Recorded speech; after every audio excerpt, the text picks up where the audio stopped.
ఈరోజు economic development Andhra Pradesh రాష్ట్రంలో చంద్రబాబు నాయుడు గారి నాయకత్వంలోని కూటమి ప్రభుత్వం అధికారంలోకి వచ్చాక ఎకనామిక్ డెవలప్మెంట్ అంటే ఈ రోజున రైతులు రోడ్డెక్కారు, ఇండస్ట్రీస్ ఊసేలేదు, ఏదో మాటలు ఐకానిక్ బిల్డింగ్లు అంటున్నారు, ఏవేవో చెప్తున్నారు, ఏవో మాయ మాటలు అన్నిటికే పరిమితం అవ్వడం అనేది మనం చూస్తా ఉన్నాము.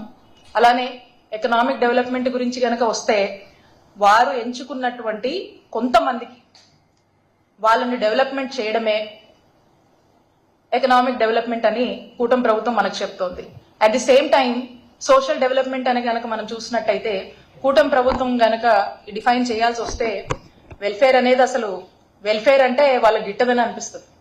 At the same time education విషయానికి వస్తే దాంట్లో కూడా ఏ విధమైనటువంటి స్టాండర్డ్స్ ఏది కూడా అన్ని కూడా పక్కన పెట్టి ఏ మాత్రం కూడా పట్టించుకోవట్లేదు. అండ్ హెల్త్ విషయానికి వస్తే కంప్లీట్ ప్రైవేటైజేషన్ అనే ఒకటి కాన్సెప్ట్ తో ముందుకు వెళ్తున్నారు.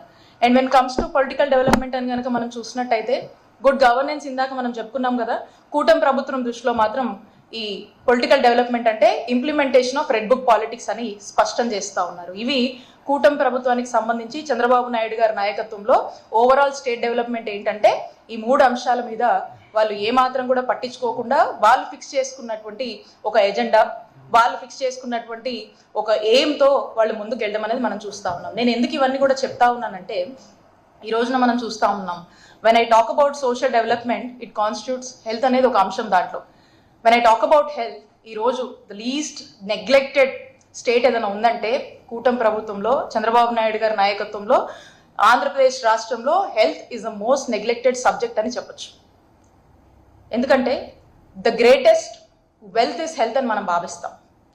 And if you just go and look back, Covid మనకి ఏం నేర్పించిందంటే దేశం మొత్తం కూడా ఇబ్బంది పడినటువంటి పరిస్థితుల్లో కోవిడ్ ఇంతో అంతో ప్రతి ఒక్కరికి కూడా కొంత హెల్త్ దాని యొక్క అవేర్నెస్ మీద ఒక ఫౌండేషన్ అనేది లేచేస్తుంది. ప్రతి ఒక్కరికి ఒక అవేర్నెస్ అనేది ఇచ్చింది. ఈరోజు ఇంతో అంతో కోవిడ్ వల్ల మనకు మిగిలినటువంటి మెసేజెస్, సాడ్ స్టోరీస్ వల్ల ఖచ్చితంగా ప్రతి ఒక్కరు కూడా కొంత అవేర్నెస్ వచ్చిందని మనం భావించవచ్చు. మరి కోవిడ్ తర్వాత ప్రజలకు ఆ అవేర్నెస్ వల్ల కొంత ఎక్స్పెక్టేషన్స్ అనేది న్యాచురల్గానే వాళ్ళలో కొంత అవేర్నెస్ వచ్చింది. వాళ్ళే కొంత లైఫ్ స్టైల్ చేంజెస్ పాటిస్తూ ఉన్నారు. ఖచ్చితంగా కూడా ఆశతో ప్రభుత్వం వైపు ఎదురు చూస్తూ ఉన్నారు. ఏమనంటే వాళ్ళ యొక్క బాధ్యత ఇంతో అంతో వాళ్ళ యొక్క బాధ్యత ప్రభుత్వంగా వారి యొక్క రెస్పాన్సిబిలిటీ పోషించి వీళ్ళ యొక్క బాగోగులు చూసుకుంటారనేటువంటి ఆశతో ప్రజానీకం అందరూ కూడా ఎదురు చూస్తున్నటువంటి పరిస్థితులు. మరి ఈరోజు అలాంటి ఎదురుచూపులకు ఏ హోప్ కానీ ఏ సమాధానం కానీ ఈరోజు ఆంధ్రప్రదేశ్ రాష్ట్రంలో కూటమి ప్రభుత్వం ఏమాత్రం కూడా ఆ హోప్ని కల్పించట్లేదు. అండ్ గ్రాడ్యువల్గా కూడా దాన్ని డైల్యూట్ చేస్తున్నటువంటి పరిస్థితి మనం చూస్తూ ఉన్నాము. ఏమంటే దానికి కారణం ప్రైవేటైజేషన్. మాకు అనిపిస్తూ ఉంది, రీసెంట్ టైమ్స్లో మనం వింటా ఉన్నాము చంద్రబాబు నాయుడు గారు అని మాట్లాడుతూ ఉంటారు. ఆర్టిఫిషియల్ ఇంటెలిజెన్స్ బేస్డ్ అప్రోచ్ని మనము డ్రివెన్ అప్రోచ్ని మనం యూటిలైజ్ చేయాలి. ఏదో ఒకటి అప్రోచెస్లో గురించి పదే మాట్లాడుతూ ఉన్నారు. అండ్ నాతో పాటు ఆల్ ఆఫ్ యూ మీ అందరు కూడా చూసే ఉంటారు, చంద్రబాబు నాయుడు గారు ఒక రింగ్ గురించి చెప్తా ఉన్నారు. వారు ఒక రింగ్ యూజ్ చేస్తున్నారని. And that's going to track his health. ఆయన హెల్త్ మొత్తం అది ట్రాక్ చేస్తుంది. అండ్ వెల్ బీయింగ్ గురించి చెప్తుంది, ఆ డేలో తన రొటీన్ గురించి చెప్తుంది అని చెప్పి చెప్తా ఉన్నారు. సో బాగానే ఉంది ఇది. సో మనకేమనిపిస్తుంది అవన్నీ వింటున్నప్పుడు? డెఫినెట్గా వారు చెప్తున్నారు కాబట్టి ఖచ్చితంగా ఆంధ్రప్రదేశ్ రాష్ట్ర ప్రజల ఆరోగ్యం గురించి నిజంగా ఆయన అన్నట్టు ఇలాంటివి తీసుకొచ్చి, అంటే ఎలా అంటే ఒక మనిషి వచ్చి అక్కడ కూర్చుంటే హాస్పిటల్లో కనుక కూర్చుంటే ఈ డ్రివెన్ మెకానిజమ్స్తో కూర్చుంటే సీరియస్గా ఆ వ్యక్తి యొక్క హెల్త్ ప్రొఫైల్ అంతా అలా స్క్రీన్ మీద డిస్ప్లే అయిపోయి బీపీ షుగర్లు ఏమైనా ఉంటే చెప్పేసి వాటికి సంబంధించిన మెడిసిన్స్ గురించి కూడా చెప్పేస్తుందేమో అనేంత ఆశగా ఆంధ్రప్రదేశ్ రాష్ట్ర ప్రజలు ఎదురు చూస్తున్నారు. బట్ చూస్తే అయ్యేవే కూడా లేదు. ఏంటంటే ఒకటే విధానం, ఒకటే పద్ధతి, ఒకే ఒక ఆలోచన, పీపీపీ మాడ్యూల్, ప్రైవేటైజేషన్. ఇది తప్పితే ఇంకేమీ లేదు, ఇంకేం కనపడటం లేదు.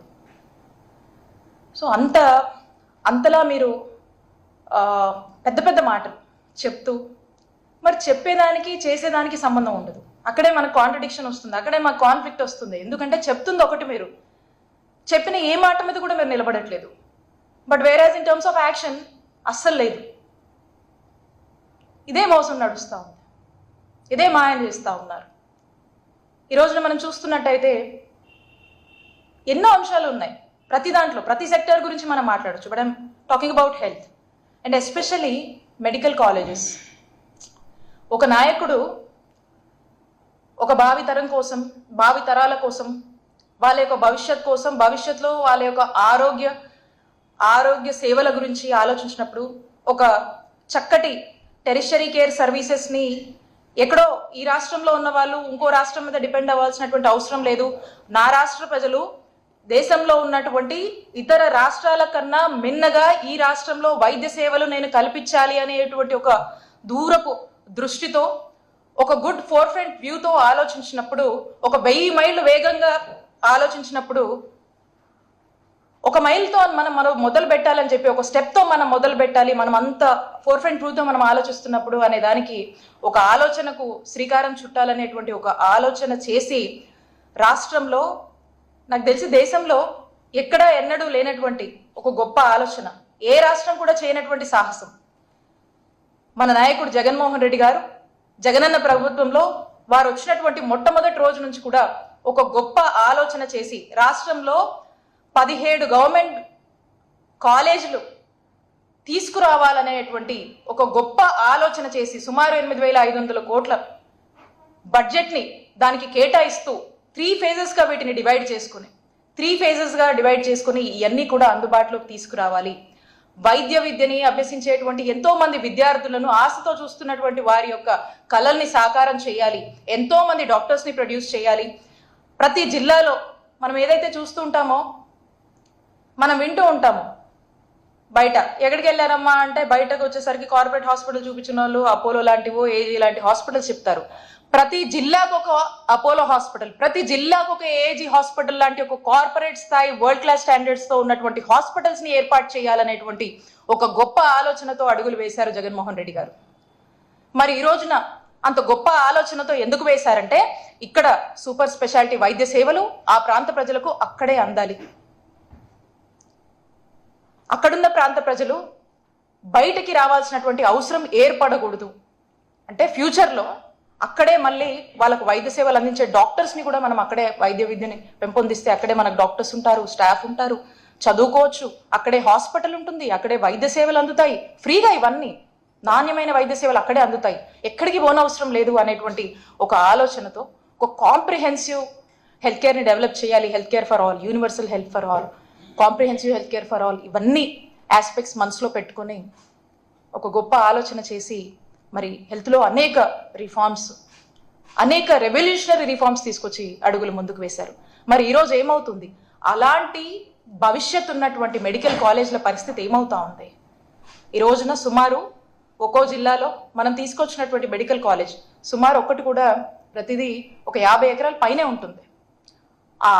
అంత ల్యాండ్ని చాలా కష్టపడి గవర్నమెంట్ ల్యాండ్స్ ఎక్కడున్నాయో వెతికాము, లేదు దొరకని పక్షాన ప్రైమ్ ఏరియాస్లో అందరికీ కమ్యూట్ ఈజీగా ఉండాలని చెప్పి అవసరమైతే కొంత ప్రజల డబ్బుని మనం ఖర్చు పెట్టి ప్రజల ఆస్తిగా ఉండేటువంటి గవర్నమెంట్ కాలేజెస్ని కోట్లు పెట్టి మనము కొన్నిసార్లు కొన్ని చోట్ల మనం ల్యాండ్స్ అక్వైర్ చేసుకొని ఈరోజు మెడికల్ కాలేజెస్ అని చెప్పి మనం ఇన్ఫ్రాస్ట్రక్చర్ లే చేయడం జరిగింది.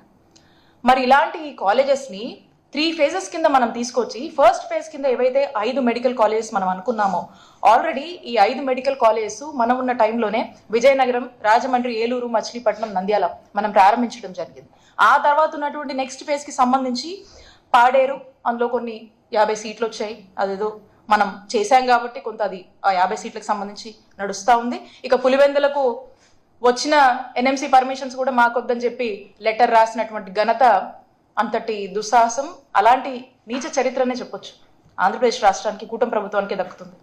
మార్కాపురం, మదనేపల్లి, ఆదోని ఇవన్నీ కూడా సెకండ్ ఫేజ్లో ఉన్నాయి. అండ్ థర్డ్ ఫేజ్ వచ్చేసి పిడుగురాళ్ళ, మార్కాపురం, బాపట్ల, నర్సీపట్నం, పెనుగొండ, అమలాపురం, పాలకొల్లు. ఇలా మనం డివైడ్ చేస్తే ఈ అన్నిటినీ మనం ఏదైతే సెకండ్ ఫేజ్లో ప్రారంభించాల్సినటువంటి కాలేజెస్ ఉన్నాయో అవన్నీ మనమున్నప్పుడే దానికి సంబంధించినటువంటి రిక్రూట్మెంట్స్, ఇన్ఫ్రాస్ట్రక్చరు దాదాపుగా అప్పటికప్పుడు కూడా మనము ప్లగ్ అండ్ ప్లే మోడల్లో ఎంబీబీఎస్ క్లాసులు మనం స్టార్ట్ చేసుకునేటువంటి అవకాశం కల్పిస్తూ ఎక్కడో కొంత వర్క్స్ చేయాల్సినవి ఉన్నాయి. అవి కూడా కంప్లీట్ చేస్తే కంప్లీట్గా మొన్నటి సంవత్సరం సంబంధించి తరగతులు ప్రారంభమయ్యేవి. ఈ సెకండ్ ఫేజ్ కి సంబంధించినటువంటి కాలేజెస్ మీద మనం ఎక్కడికైతే అక్కడి వరకు ఆగుందో అక్కడికి అంతవరకు ఆగేసి ఏమాత్రం కూడా ఎన్హాన్స్మెంట్స్ చేయకుండా పట్టించుకోలేదు. దానివల్ల ఏమయ్యాయి, క్లాసెస్ స్టార్ట్ అవ్వలేదు.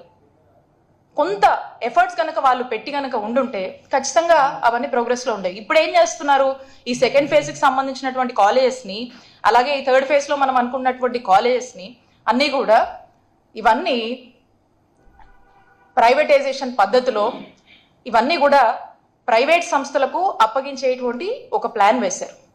సో ఇప్పుడు ఈ సెకండ్ ఫేజ్ ఏమో ప్రైవేటైజేషన్ లో భాగంగా ఫస్ట్ ఫేజ్ లో ప్రైవేట్ వాళ్ళకు అప్పగిస్తారట. ఈ థర్డ్ ఫేజ్ లో ఉన్న కాలేజెస్ వాళ్ళకు ప్రైవేటైజేషన్ మాడ్యూల్లో సెకండ్ ఫేజ్ లో ప్రైవేట్ వాళ్ళకు అప్పగిస్తారట. సో దీనికి ఏం చేస్తున్నారంటే ఊరికనే అలా ఇచ్చేస్తే బాగోదని చెప్పేసి నమ్మించేందుకు అందరినీ కూడా దీనికి ఒక నెరేటివ్ బిల్డ్ చేయాలి, దీనికి సర్టెన్ ప్రొసీజర్స్ మేము ఫాలో అయ్యాము, మేమేం ఊరికే అలా ఇచ్చేయలేదు అని చెప్పేటువంటి ప్రయత్నం ఇప్పుడు చేస్తూ ఉన్నారు. అదేంటంటే ఈ కాలేజెస్ అన్నిటికీ సంబంధించి KPMG అనే ఒక కన్సల్టింగ్ సంస్థ ఉంది. ఆ KPMG అనే కన్సల్టింగ్ సంస్థకి వీళ్ళు పలానా ఇట్లా మెడికల్ కాలేజెస్ ఉన్నాయి, సో ఇంత ఇన్ఫ్రాస్ట్రక్చర్ లే చేస్తున్నాము, ఇది పరిస్థితి, ఒకసారి చూడండి, దీని మీద మీరు కొంత క్రైటీరియా బిల్డ్ చేసి ఒక ఫిజిబిలిటీ రిపోర్ట్ రెడీ చేయండి అని చెప్పి ఆంధ్రప్రదేశ్ ప్రభుత్వము KPMG సంస్థ కన్సల్టింగ్ సంస్థకి వాళ్ళు చెప్పడం జరుగుతుంది. ఈ KPMG సంస్థ వచ్చేసి ఇక ఇదంతా కూడా స్టడీ చేసి ఒక ఫీజిబిలిటీ రిపోర్ట్ ఇస్తుంది. ఆ రిపోర్ట్ కూడా గవర్నమెంట్కి అనుకూలంగానే ఇస్తుంది, ఎందుకంటే వాళ్ళతో మాట్లాడే జరుగుతుంది. బట్ స్టిల్ ఇదేదో KPMG సంస్థ వాళ్ళు ఓన్గా రీసెర్చ్ చేసి ఇది క్రైటీరియా అని చెప్పి వాళ్ళు ఇచ్చినటువంటి కండిషన్స్ కానీ పాసిబిలిటీస్ సాధ్యాసాధ్యాల గురించి మెన్షన్ చేసి ఇవ్వడం జరుగుతుంది. ఇప్పుడు ఈ సంస్థ మళ్ళీ ఈ ఫీజిబిలిటీ రిపోర్ట్ వీళ్ళకి గవర్నమెంట్కి ఇస్తుంది. గవర్నమెంట్ ఏం చేస్తుందంటే ఒక సర్టెన్ నంబర్ ఆఫ్ ఆఫీసర్లతో, ఒక సర్టెన్ ఆఫీసర్స్ని ఒక టీమ్గా కాన్స్టిట్యూట్ చేసి ఈ ఇచ్చినటువంటి ఫీజిబిలిటీ రిపోర్ట్ని వీళ్ళు స్టడీ చేశారో వీళ్ళకి కూడా ఆమోదకరంగా ఉంది, ఈ క్రైటీరియాలో ఏదైతే మనం ఎస్టాబ్లిష్ చేసినటువంటి గవర్నమెంట్ మెడికల్ కాలేజ్ క్రైటీరియా ఇప్పటి వరకు ఉన్నంత వరకు పాసిబిలిటీస్ ఎలా మ్యాచ్ అవుతున్నాయి ఏంటని చెక్ చేసుకొని వీళ్ళు విల్లింగ్గా ఉన్నారు.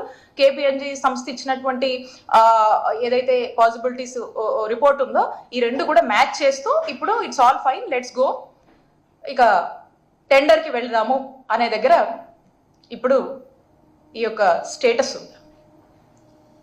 ఇక్కడ ఇందులో వీళ్ళు ఏమంటున్నారంటే